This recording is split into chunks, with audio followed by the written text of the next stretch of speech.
جس کی زندگی میں ناشکری آ گئی سمجھ لے شیطان کا اثر آ گیا، شیطان اس پہ اثر انداز ہو گیا۔ اللہ حفاظ فرمائے، ناشکری کا ایسا عذاب ہے، ایسا عذاب ہے کہ آدمی انتہائی حساس ہو جاتا ہے،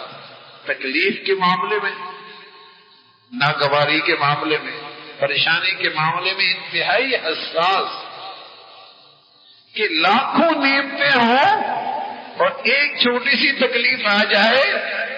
چونکہ زندگی میں ناشکری ہے، اسے وہی چیز نظر آئی۔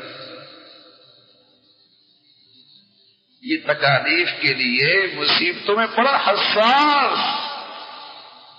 لاکھوں نعمتیں ہیں، ایک تکلیف آئی، دل و زبان سے ناشکری، اس شکری کی سزا ہے آدمی دکھی رہتا ہے، آدمی دکھ میں رہتا ہے، آدمی غم میں رہتا ہے، آدمی مایوسیوں میں چلا جاتا ہے، آدمی دکھ میں رہتا ہے، آدمی غم میں رہتا ہے، آدمی مایوسیوں میں چلا جاتا ہے۔ ہزاروں نعمتیں، لاکھوں نعمتیں، اللہ کریم نے لاکھوں کروڑوں سے اسے اچھا رکھا، لیکن اس میں چونکہ شیطان کے اثرات ہیں اور شکر کی عبادت سے محروم ہے، لاکھوں کروڑوں سے اچھا ہے، لیکن اس کی زندگی کا حال دیکھو، غمزدہ، ڈپریشن میں، مایوس، ناشکری،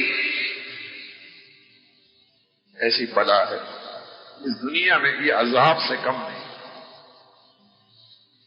یہ عذاب سے کم نہیں کہ آدمی شکر کی دولت سے محروم ہو جائے۔ اور سبحان اللہ، سبحان اللہ،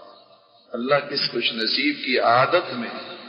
اور زندگی میں عبادت شکر کی لے آئے، دنیا میں جنت کے مزے لیتا ہے، اس لیے کہ شکر گزار آدمی، شکر کا مطلب یہی ہوتا ہے، شکر کی حقیقت یہی ہوتی ہے کہ اس کے دل و دماغ میں ہر وقت یہ خیال ہو کہ اللہ نے مجھے میرے اوقات سے زیادہ دے رکھا، اللہ کریم نے مجھے میرے اوقات سے زیادہ دے رکھا ہے۔ اور سبحان اللہ، اس خیال کی برکت سے محسن سے ایسی محبت ہو جاتی ہے، اس محسن حقیقی سے ایسی محبت ہو جاتی ہے، جی چاہتا ہے اس کی اطاعت کر کے اس کو راضی کر، جی چاہتا ہے اس محسن حقیقی سے ایسی محبت ہو جاتی ہے، جی چاہتا ہے اسے اس کی اطاعت کر کے اسے راضی رکھوں۔